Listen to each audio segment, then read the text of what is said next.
Hi there, Dr. Dave here, and it's time to rise and wine. I was at a client's office for a meeting, and a few people had arrived early and were telling a story that was causing a few of them to smile and laugh when the very next person walked into the room.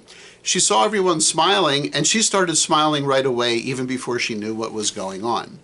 It's an example of a psychological concept called contagion of emotion. And that's the idea that we can sort of catch the mood of other people, whether it's happiness or sadness, and that this has an impact on us. The context matters. What's happening in the environment matters.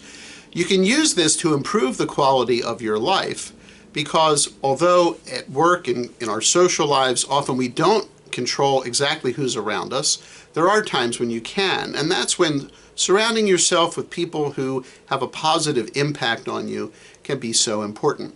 People whose mood and attitude and behaviors make you feel good and inspire you to do more, to succeed, to be better, to follow the things that you're passionate about, can be extremely important. And with the idea of contagion of emotion in mind, you can ensure that you're spending as much time as possible with people who have that positive impact on you.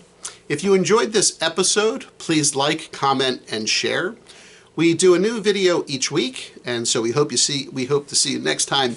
I hope you have a fantastic rest of your day, and thank you for spending a minute of it with me.